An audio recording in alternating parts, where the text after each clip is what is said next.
Hola, ¿qué tal? Bienvenidos a su programa Drogas. ¿Lo sabes todo? Esta es una producción del Instituto para la Atención y Prevención de las Adicciones en la Ciudad de México para Capital 21. Hoy vamos a hablar de por qué la adicción es una enfermedad del cerebro. Quédate con nosotros. ¡Comenzamos!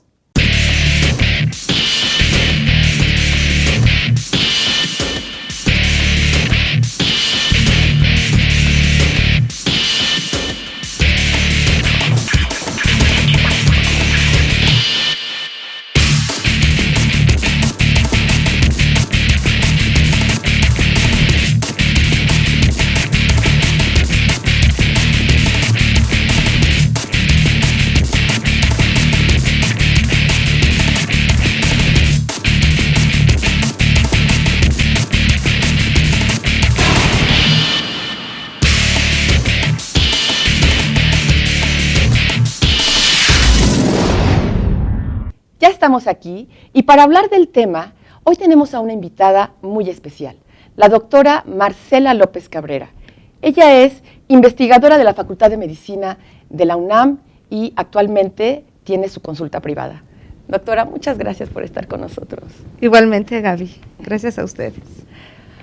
Doctora, el proceso adictivo y lo que se puede considerar la enfermedad de la adicción tiene muchas causas, muchos orígenes, es multifactorial, pero ¿por qué decimos que la adicción es una enfermedad del cerebro cuando pareciera que todo el cuerpo está afectado? ¿Por qué en el cerebro, doctora?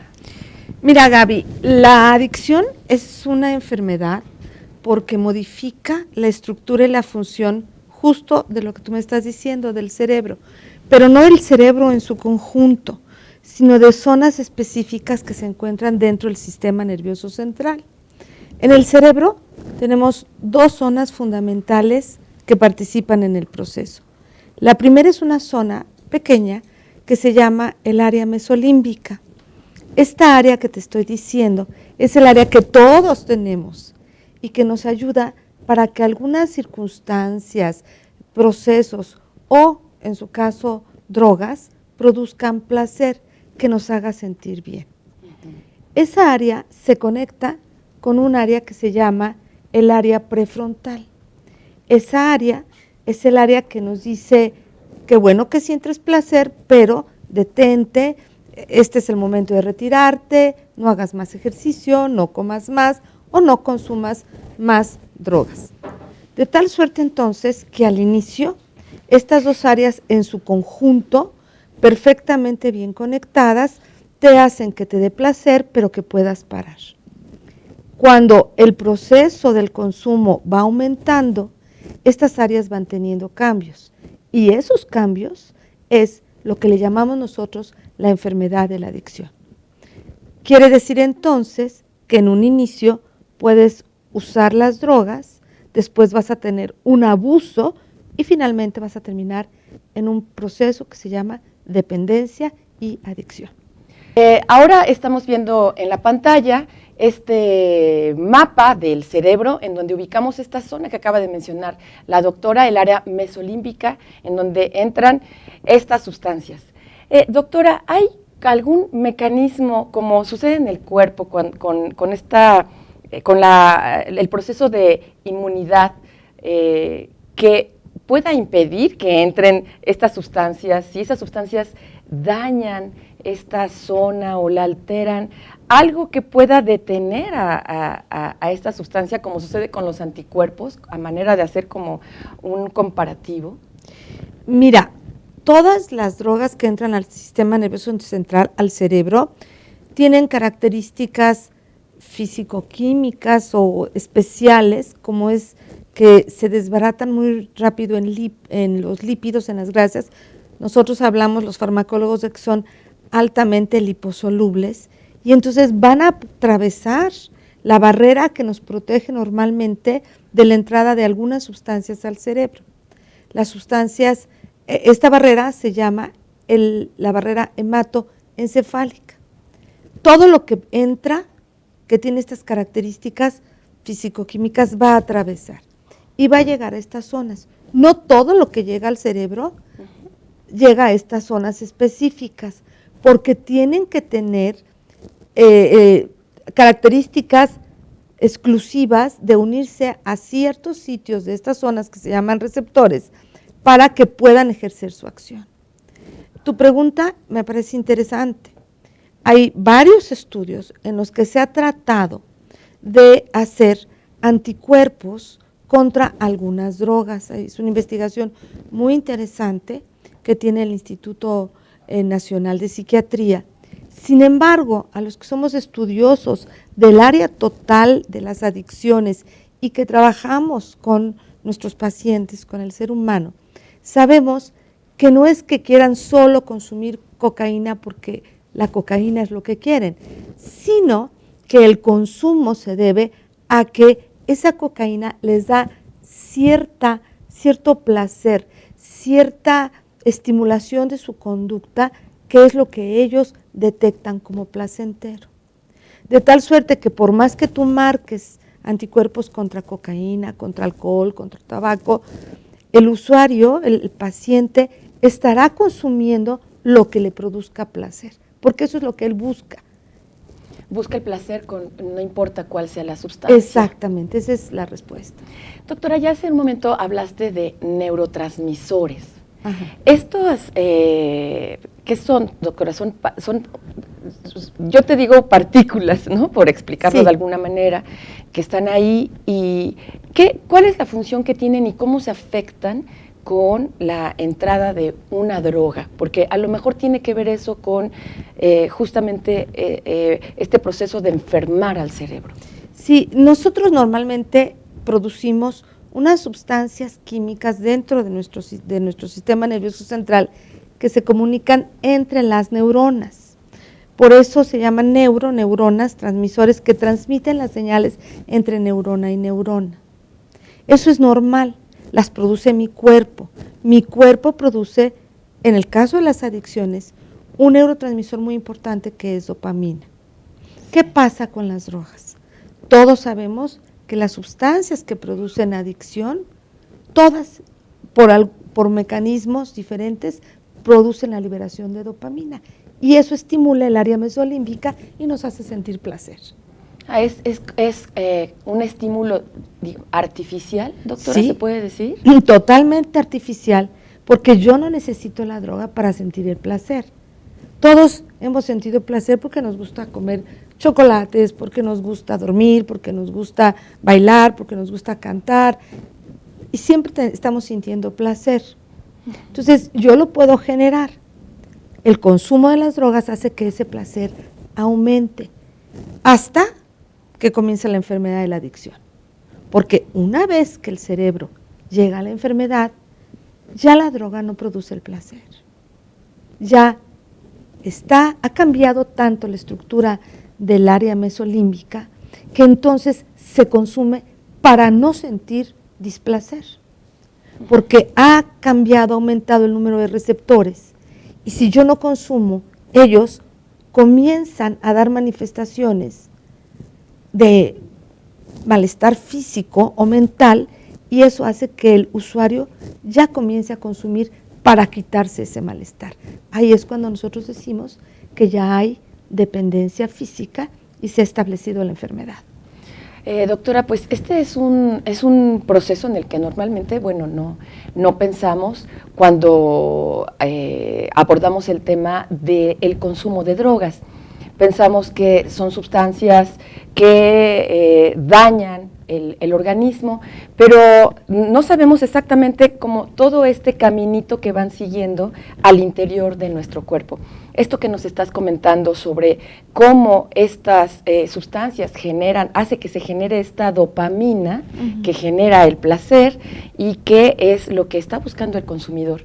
Pero, doctora, cuando se ha instalado ya, digamos, como tú acabas de decir, esta dependencia y ya el consumidor está ingiriendo las drogas ya no para sentir el placer, sino para no sentir malestar. Pero, ¿qué es lo que detona o produce que se consuma más cantidad de esa droga, doctora? Es una pregunta, Gaby, realmente muy interesante porque nos va a llevar a que entendamos el por qué poco a poco tenemos que consumir cantidades mayores. Ese fenómeno médicamente le llamamos tolerancia. Y lo que pasa es que esta área, el área mesolímbica, tiene sitios donde se une este neurotransmisor que se incrementó su liberación por la sustancia y estas áreas, que son los receptores, tienen un número establecido.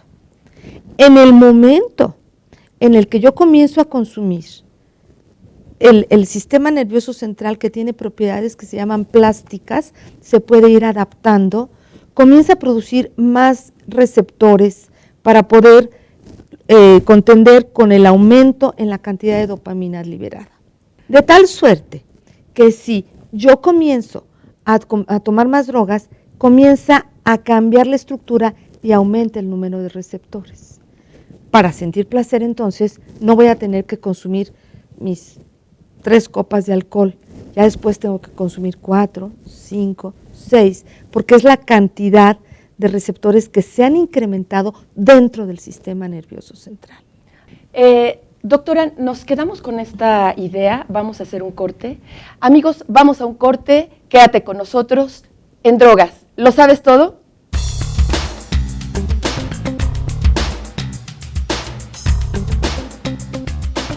Aquí no es falta de voluntad, aquí ya es un cambio de estructuras, esto es muy importante. Lo tiene que entender el usuario, la familia es fundamental en este proceso, que no es que sea falta de voluntad, ha habido un cambio en la estructura del sistema nervioso central. Pero Gaby, quiero comentarte que las neuronas, como lo dije en un principio, tienen capacidad de adaptación, fenómenos plásticos. Cuando el usuario quiere su tratamiento, cuando el usuario realmente está dispuesto a dejar de consumir, el asistir a grupos de ayuda mutua, a psicoterapia y por supuesto con adictólogos, le permiten que vuelva a reconectar el área prefrontal que se desconectó del área mesolímbica y que estos receptores que formó de más vuelvan a entrar dentro de la célula para que el paciente quede perfectamente como estaba en un inicio.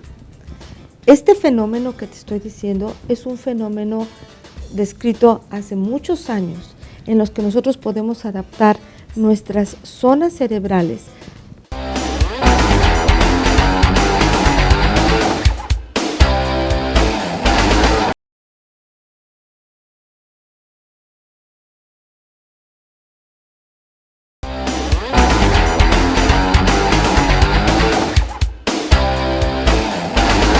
Ya estamos de regreso en Drogas. ¿Lo sabes todo?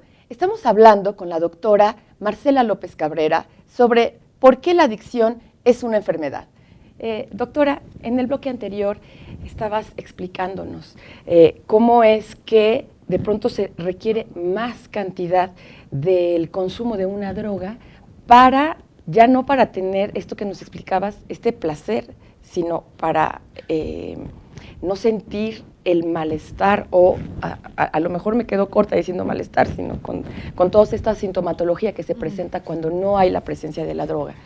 Entonces, ¿cuál es lo que sigue en este camino, en esta ruta que traza la sustancia en el cerebro, doctora? Bueno, el aumento de este número de receptores en el área mesolímbica hace que el paciente requiera de cada vez más droga, más consumo, pero esta área mesolímbica, como comentábamos en un inicio, está conectada a otra área que se llama el área prefrontal, que es el área del juicio.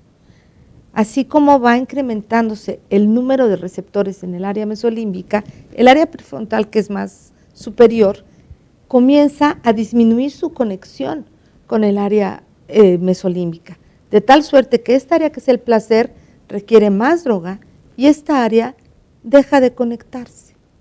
Entonces, el usuario ya no puede poner límite, porque recordemos que el área prefrontal es el área del juicio. Entonces, el área mesolímbica requiere más y el área del juicio se desconecta. Entonces, nuestro usuario, ¿qué hace? Nuestro usuario consume sin parar y no consume cuando ya está enfermo, insisto, para sentirse bien, consume para no sentirse mal. Esto es terrible, porque entonces hay una dependencia física y cuando él consume, él se siente bien. Lo que asocia a nuestro sistema nervioso central es, tienes que consumir para sentirte bien. Pero conforme él siga consumiendo, él va a seguir aumentando su número de receptores, desconectando el área prefrontal y la enfermedad termina instalándose completamente. ¿Qué pasa cuando deja de consumir? Perdón, Gaby. ¿Qué pasa cuando deja de consumir? Dice, hoy quiero dejar de consumir. Todas este malestar que le llamaste, toda esta sintomatología física y mental, es tremenda. A eso le llamamos nosotros en la ciencia síndrome de abstinencia. Y si el usuario estuvo 2, 3 días sin consumir y consume, se siente bien. Y la respuesta entonces mental es, ¿para qué dejo de consumir si me siento bien consumiendo? Claro. Doctora, esta área que tú mencionas, la prefrontal, en donde hablas del juicio, ¿eso tiene que ver con toma de decisiones, doctora? ¿Es ahí, digamos, en donde donde está alojada esa capacidad de poder actuar a voluntad? Exactamente, Gaby. Esa área, que es el área prefrontal, es el área de toma de decisiones, el área que le va a mandar la señal al frontal de la ejecución y la planeación. Pero es importantísima, porque es la que toma la decisión para que el frontal, que es el área superior, ejecute y planee. Pero si esta área se desconecta, ¿cómo puede hacer que el usuario ejecute y planea? No puede, porque ya no hay conexión y no está entendiendo qué está pasando acá abajo con el área del placer. Entonces, doctora, cuando ya se ha instalado, como tú dijiste hace un momento, cuando ya se ha instalado esta dependencia, ¿qué hacer con la voluntad? Te pongo un ejemplo, cuando se dice, bueno, es que fumas, pero porque te falta fuerza de voluntad, o estás bebiendo porque te falta fuerza de voluntad, o todo es una cuestión de que te lo propongas. Esto tiene que ver con esta explicación que nos diste, sí, de el frontal y el mesolímbico. Sí, aquí no es falta de voluntad, aquí ya es un cambio de estructuras. Esto es muy importante. Lo tiene que entender el usuario, la familia es fundamental en este proceso, que no es que sea falta de voluntad. Ha habido un cambio en la estructura del sistema nervioso central. Pero, Gaby, quiero comentarte que las neuronas, como lo dije en un principio, tienen capacidad de adaptación, fenómenos plásticos. Cuando el usuario quiere su tratamiento, cuando el usuario realmente está dispuesto a dejar de consumir, el asistir a grupos de ayuda mutua, a psicoterapia y por supuesto con adictólogos, le permiten que vuelva a reconectar el área prefrontal que se desconectó del área mesolímbica y que estos receptores que formó de más vuelvan a entrar dentro de la célula para que el paciente quede perfectamente como estaba en un inicio. Este fenómeno que te estoy diciendo es un fenómeno descrito hace muchos años en los que nosotros podemos adaptar nuestras zonas cerebrales a algunos procesos. Este fenómeno le llamamos un proceso que va arriba de la genética, es epigenético, de tal suerte que aunque yo haya causado alteraciones por mi consumo, el tratamiento ya estandarizado, bien establecido por profesionales en el área de las adicciones, produce cambios epigenéticos que regresan las estructuras a la función anterior. Sin embargo, no vuelve a estar el cerebro como estaba antes. se formaron los receptores se metieron dentro de la célula. Y si yo consumo, todos los receptores formados se vuelven a presentar. Por eso es que nuestro usuario ya no puede volver a consumir ninguna droga de abuso, porque cualquiera de ellas, como todas involucran a la dopamina, van a hacer que los receptores se presenten y eso va a traer como consecuencia que vuelva a consumir en las cantidades necesarias para volver a llenar todos estos receptores. Por eso, después de que están en un periodo de abstinencia y vuelven a consumir, el consumo no es con una copa si fuera alcohol, será con la cantidad de alcohol con la que se quedaron cuando dejaron de consumir. Doctora, qué impresionante es este proceso, porque se podría pensar que cuando se ha dejado, se ha abandonado por alguna razón el consumo, uno podría estar como al principio, como cuando inició, sí. Y además consumir de esa manera, pensando en que puedo repetir el proceso, al fin que un día me detengo y entonces otra vez. ¿Esto sucede así, doctor? No, por eso es que tenemos que tener mucho cuidado y nosotros siempre decimos, hay que prevenir el consumo. ¿Por qué? Porque los cambios estructurales que se hacen en el sistema nervioso central persisten. Y aunque yo tenga la capacidad de disminuir los receptores que se formaron a través del tiempo de mi consumo, si vuelvo a consumir, los receptores vuelven a presentarse. Y es cuando entonces no entendemos y decimos, pero ¿cómo? Si tenía tantos días, tantos años de estar en abstinencia, ¿por qué es que volvió a consumir? Si llevaba el proceso perfectamente cuidado, 10, 15, 20 años, pues porque una sustancia que incrementa otra vez la liberación de dopamina y que expresa estos receptores, lo va a llevar a recaer de manera muy importante.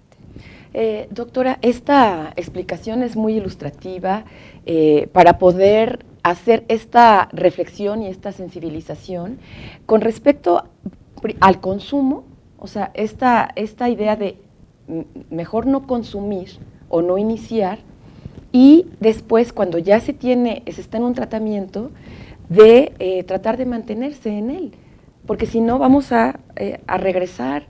Y estos procesos normalmente, como no forman parte tal vez de como las enfermedades orgánicas que tenemos, o sea, es decir, una gripa, una enfermedad del estómago, en el que uno toma un tratamiento, se cura y uno casi como que se puede volver a enfermar y no hay una secuela, pareciera. En el caso de la enfermedad de la adicción, sí, porque está ocurriendo en estructuras cerebrales que están modificándose, como nos explicas, esta idea de la plasticidad. Ahora podemos ver en la pantalla una imagen de estas estructuras en las que están situados estos puntos de los que nos habla la doctora para que nos pueda quedar con más claridad esta imagen de qué se está afectando dentro de nuestro cerebro. Doctora, entonces cuando estamos hablando de que la adicción es una enfermedad del cerebro, estamos hablando ya de varios procesos. Mira, Gaby, en la enfermedad de la adicción tenemos que tener mucho cuidado en recordar que hay 3 etapas: el uso, el abuso y la dependencia. El uso es algo que hacemos y todavía nos causa placer. Ahí no hay cambios en el número de receptores, solamente la sustancia que libera la dopamina es la sustancia que se va a ir a unir a este sitio y por lo tanto produce el placer. Si yo continúo el consumo, voy a llegar al abuso. En el abuso comienzan a darse estos cambios de los cuales hemos platicado continuamente. Va a haber cambios en el área mesolímbica y también comienzan los cambios en el área prefrontal. Esto es muy importante. Se va desconectando el área prefrontal del área mesolímbica. Ya cuando estamos hablando de la enfermedad de la adicción, podríamos decir que el área mesolímbica ha cambiado totalmente, ha incrementado su número de contactos sinápticos y de receptores y hay una desconexión total del área prefrontal. De tal suerte que tenemos que tener mucho cuidado en no ir cambiando del uso al abuso y a la dependencia, Una pregunta que podríamos hacernos es, ¿en qué momento cambian? Desgraciadamente no sabemos, porque como tú nos dijiste hace un momento, no es una enfermedad como una gripa o como otro proceso que te duela, que te cause fiebre, sino que no, es un cambio sutil, vas cambiando de una etapa a la otra sin saber en qué momento están ocurriendo estos cambios. Las neuronas no duelen y al no doler no podemos estar atentos a este tipo de cambios que nos pueden llevar de un uso a una enfermedad, en este caso la enfermedad de la adicción. Doctora, muchas gracias por haber estado con nosotros y darnos esta panorámica y entender y ayudarnos a entender por qué la adicción es una enfermedad del cerebro. Gracias a ti, Gaby, y estoy para servirle a ti y al Instituto para la Atención y Prevención de las Adicciones. Muchas gracias, doctora. Hasta aquí el programa de hoy. Y te dejo una pregunta. ¿En drogas lo sabes todo? Hasta la próxima.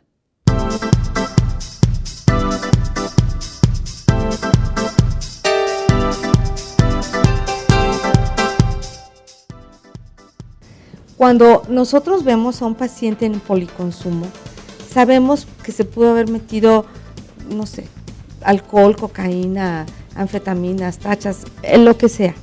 Nosotros tenemos que tener la certeza de cuál es la droga que es la que produce la enfermedad. Muchas veces el consumo es, ejemplo, de alcohol. El alcohol es la droga que nos va a manifestar y es la que produce la enfermedad de la adicción. Y el consumo de un estimulante es adicional al consumo de alcohol. Muchas veces se da el caso de que consumen alcohol y después consumen cocaína para bajar los efectos del alcohol y continuar consumiendo alcohol. Entonces, mi tratamiento va a ir dirigido hacia el consumo de una sustancia depresora. Yo, entonces, integro un diagnóstico de abuso, de dependencia al alcohol y de abuso de cocaína. El síndrome de abstinencia que estoy esperando es un síndrome de estimulación. Inclusive puedo estar hablando de un delirium tremens, de convulsiones inducidas por el consumo, por evitar consumir alcohol